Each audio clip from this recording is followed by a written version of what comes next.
मेरा वोट निकालने का हिम्मत है इस सरकार। ट्राई करो 2 साल है अभी वोट डालने के लिए, मुझे करो। एक बात इस सरकार को बोल रहा हूँ, मेरा एक वोट आप छीन सकते हैं, आपको गद्दे से उतारने के लिए 10 वोट को मैं इन्फ्लुएंस कर सकता हूँ। हाँ, आज लॉयर स्टूडेंट्स ने किया है, कर्नाटक के नागरिक करेंगे। जय भीम जय भारत। क्या इस देश का वोटर होना एक गुनाह बन गया है? 5 साल में जो नेता आपके सामने हाथ जोड़कर पैर छूकर माई बाप बोलते हैं, आज वही व्यवस्था आपको अपने वोट के लिए लाइनों में खड़ा कर रही है। दिग्गज अभिनेता प्रकाश राज ने बीजेपी सरकार पर चुनावी नीतियों पर सीधा हमला बोलते हुए एक बड़ा बयान दिया। उन्होंने पूछा है कि जब देश का संविधान और बाबा साहेब डॉक्टर भीमराव अंबेडकर ने हर नागरिक को एक वोट एक मूल्य का अटूट अधिकार दिया है, तो आज ये सरकार तकनीकी बहानों से नागरिकों का वोट छीनने का जाल क्यों बुन रही है? सिर्फ एक घर बदलने पर किसी नागरिक को शिफ्टेड या एब्सेंट लिखकर वोट लिस्ट से गायब कर देना, क्या यह लोकतंत्र की हत्या नहीं है? बाबा साहेब ने जिस संविधान को लोकतंत्र की ताकत बनाया था, आज उसे एग्जामिनेशन सेंटर बना दिया गया है, जहाँ हर नागरिक को हर दिन अपने नागरिकता का टेस्ट देना पड़ता है। लेकिन याद रखिए, प्रकाश राज का यह बयान सरकार के लिए खुली चेतावनी है। तुम मेरा एक वोट छीन सकते हो, लेकिन तुम्हें गद्दी से उतारने के लिए मैं 10 वोट और प्रभावित करूंगा। आज की वीडियो में हम दिखाएंगे आपको प्रकाश राज की वो बयान जिसने पूरे बीजेपी सरकार की धज्जियां उड़ा दी है।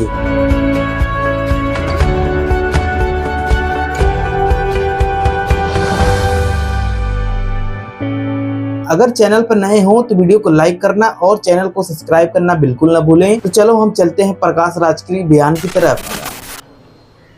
ये क्या जाल चल रहा है? आपको क्यों निकालना है मुझे?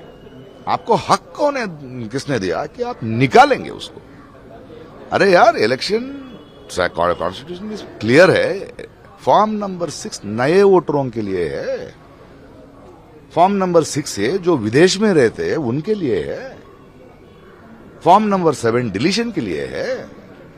फॉर्म नंबर 8 इलेक्शन करेक्शंस है, जो शिफ्ट हुआ है वो एड्रेस देने के लिए है। भाई, आप उसका बात ही नहीं कर रहे। दोस्तों, खेल समझिए कि कानून कहता है कि अगर आपने घर बदला है तो फॉर्म 8 भरिए और आपका वोट ट्रांसफर हो जाएगा। लेकिन जमीनी हकीकत क्या है? वो शिफ्टेड दिखाकर लिफ्ट से नाम काट रहे हैं और जबरन फॉर्म 6 भरने को कह रहे हैं कि जैसे आप इस देश के नागरिक ही नहीं, कोई नए मेहमान है। ये जानबूझकर आम आदमी को परेशान करने का चक्रव्यूह है। जब कोरोना आया तो बोल दिया लॉकडाउन, निकल पड़े पैदल लोग। क्या आप इतने एमपी और प्राइम मिनिस्टर का इलेक्शंस पे इतना बसेस में वोटर्स को ले आते हैं? क्या आपका एक एमपी, एक प्राइम मिनिस्टर, एक बसेस देके इन लोगों के घर क्यों नहीं पहुंचाया भाई? और आज फिर से लाइन ले खड़ा होना है। सोचो, एक आदमी को 90 ईयर्स हुआ है, स्वतंत्र के बाद शायद वो 20 इलेक्शंस को वोट दिया है। वोट देना सिर्फ 20 इलेक्शन का नहीं, चुना है लोगों को। इस देश में कुछ बदलाव आया है, कुछ रूल्स आए हैं, उसने चुनाया और उसको फिर से जाके लाइन में खड़े करने के लिए बोले। जब चुनाव आते हैं तो नेताओं को जिताने के लिए गाड़ियां और बस मुफ्त में दौड़ती है, लेकिन जब कोरोना आया तो इन्हीं मजदूरों को पैदल दौड़ा दिया था। आज एक 90 साल का बुजुर्ग जिसने आजादी के बाद से 20 चुनाव देखे हैं, उसे अपने पहचान साबित करने के लिए धूप में खड़ा कर दिया गया। रैलियों के लिए इनके पास गाड़ियां हैं, पर बुजुर्गों को घर बैठे वोटिंग की सहूलियत देने में हाथ कांपते हैं। पूरा देश को एग्जामिनेशन सेंटर कैसे बना के रखे आप? तो हर लोग, एंड पहली बार इस देश के इतिहास में 2002 में हुआ था और 2026 में हर एक नागरिक को फॉर्म देके फिल करने बोल रहे। अरे, कर्नाटका में आपने मैपिंग किया है, 93% वोटर्स का लिस्ट आ चुका है, तो आपके पास डाटा है भाई, उनका पूरा फॉर्म्स है, तो आके करना है कि नहीं? सरकारी नौकरियों के परीक्षा तो ये ढंग से करवा नहीं पाते हैं, हर दूसरा पेपर लीक हो जाता है, लेकिन इस देश के हर नागरिक का टेस्ट लेने के लिए तैयार रहते हैं। सन 2022 से लेकर हर नागरिक को अब तक फार्म थमाकर अपनी पहचान साबित करने के लिए कहा जा रहा है। अरे भाई, डेटा तुम्हारे पास है, मैपिंग तुमने की है, फिर जनता को इस मानसिक ड्रामा में क्यों डाल रहे हो? कोई मर गया तो बोलो, तो उनको निकालना है। कोई डुप्लीकेट वोट है तो निकालना है मुझे। कोई नौजवान है जो वोटर है उनका लेना है। अभी डिलीट कहां से शुरू हो गया भाई? और इडी देश को इतना एक क्या बोलते हैं उसको, क्या बोलते हैं, ट्रॉमेटाइज्ड, इसमें क्यों डाल रहे हैं? अरे 5 साल में एक बार आप लोग आपकी वोटर के सामने आ रहे हैं, वो बड़ा या छोटा, किसान या मजदूर, आके बोल रहे हैं, पाँव छूते हैं, हाथ बोलते हैं, अरे साहब आपके लिए सेवा में, आपके बार एक बार सत्ता दे के आशीर्वाद कर दो, और उन्हीं वोटर्स को आप लाइन में खड़ा करके मेरा वोट दो तो पूछ रहे हैं आप, तो क्या जाल है आपका?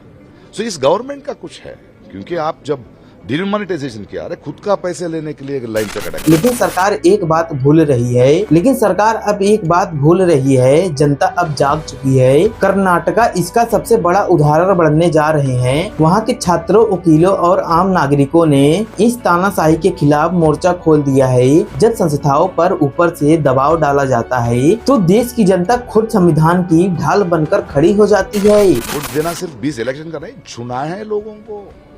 इस देश में कुछ बदलाव आया है, कुछ रूल्स आए हैं, उसने चुनाया, और उसको फिर से जाके लाइन में खड़े करने के लिए बोल रहे हैं।